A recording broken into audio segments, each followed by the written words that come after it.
बिस्मिल्लाहिर्रहमानिर्रहीम। Lecture number 1, class जी 9th, subject chemistry, date 6 अप्रैल 2020।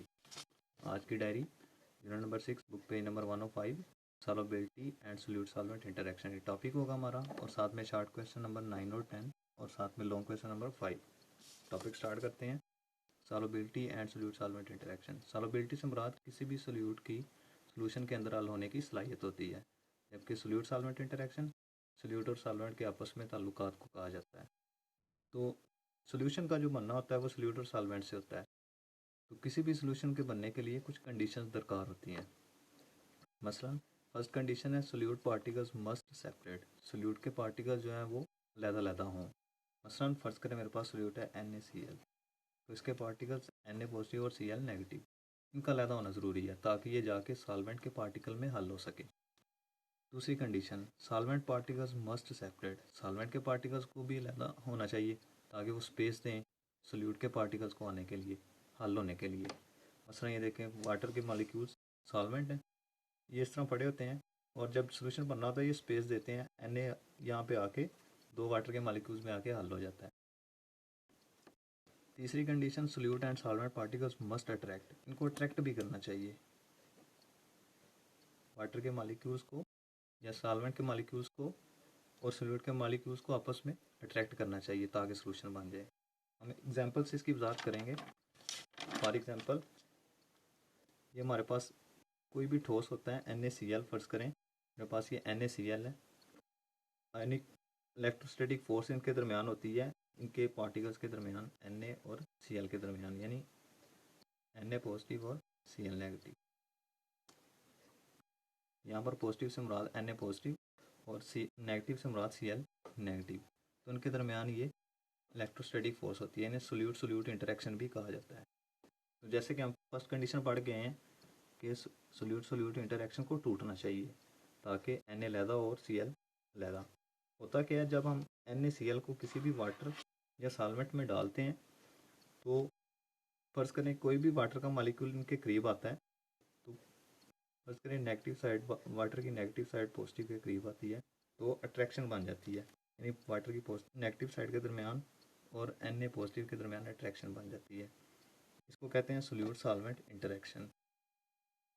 अगर solute solvent interaction बहुत ज़्यादा मजबूत हो तो वो सोल्यूट सोल्यूट इंटरेक्शन को तोड़ देती है और Na अलहदा हो जाता है।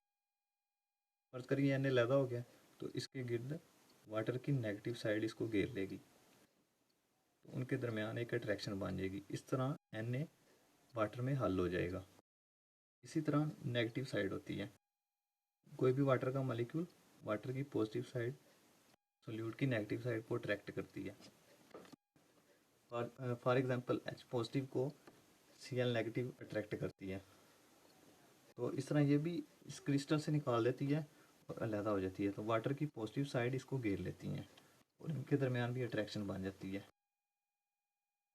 इस तरह की अट्रैक्शन को भी कहा जाता है सोल्यूट सॉल्वेंट इंटरेक्शन।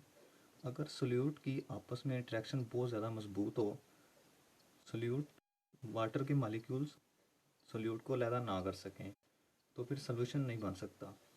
अगर ये फोर्स बहुत ज़्यादा मजबूत हो तो ये टूटेगी नहीं और ये अलहदा नहीं होंगे और ये वाटर में या किसी भी सॉल्वेंट में हल नहीं होंगे।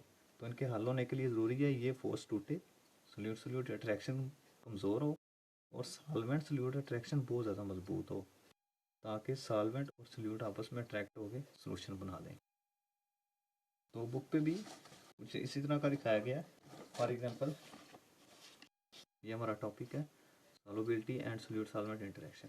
तो यहाँ पर 3 कंडीशंस का जिक्र किया है जो मैंने की हैं। उसमें ये सारी बातें आप तफसील से पढ़ लीजिएगा, सारी वही बातें और एग्जांपल भी यही है NaCl की जो आपने करनी है। तो साथ में डायग्राम भी बताई गई हैं, तो सिंपल करके आप इनको बना सकते हैं। साथ में हमारे शॉर्ट क्वेश्चन से 9 और 10 वाला। शॉर्ट क्वेश्चन नंबर 10 जो है, how can you explain the solute solvent interaction to prepare a NaCl solution. तो ये आपने यहीं से करना है, यहाँ से लेके यहाँ तक। तो इसमें ये सारी एग्जांपल आ जाएगी शॉर्ट क्वेश्चन में। उसके बाद जो शॉर्ट क्वेश्चन नंबर 9 है, how does the nature of attractive forces of solute and solvent affect the solubility, यानी कोई भी सोल्यूट की सॉल्युबिलिटी पर इन अट्रैक्शंस का क्या असर होता है वो हमने बताना है।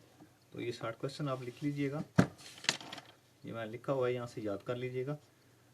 तो दो तरह की उसने अट्रैक्शन का है, सोल्यूट अट्रैक्शन और सॉल्वेंट अट्रैक्शन। तो पहले सोल्यूट अट्रैक्शन की बात करते हैं। अगर सोल्यूट अट्रैक्टिव फोर्सेस बहुत ज़्यादा मजबूत हों तो सॉल्वेंट के particles can not attract the solute particle, तो वो अट्रैक्ट नहीं कर पाएंगे, जिसकी वजह से सोल्यूशन नहीं बनेगा। और इसका वाइस वर्सा, यानी इसका उलट, यानी अगर ये कमज़ोर होंगी तो फिर सोल्यूशन बन जाएगा। इसी तरह सॉल्वेंट अट्रैक्शंस हैं, अगर ये बहुत ज़्यादा मजबूत होंगी तब भी जो है सॉल्वेंट के सोल्यूट के पार्टिकल इनके अंदर आकर हल नहीं हो सकेंगे, जिसकी वजह से सोल्यूशन नहीं बन पाएगा। तो इस तरह आपका ये शार्ट क्वेश्चन नंबर 9 और शार्ट क्वेश्चन नंबर 10 भी कंप्लीट हो गया। तो लॉन्ग क्वेश्चन नंबर 5 था। ने कहा जी long question number 5, explain the solute solvent interaction for the preparation of a solution. एक सोल्यूशन को तैयार करने के लिए सोल्यूट सॉल्वेंट इंटरेक्शन को बयान करना है। तो आपका ये सारा होगा, जो टॉपिक हमने पढ़ा वो सारा होगा। ये आपका यहाँ से लेके यहाँ तक जो है लॉन्ग क्वेश्चन होगा।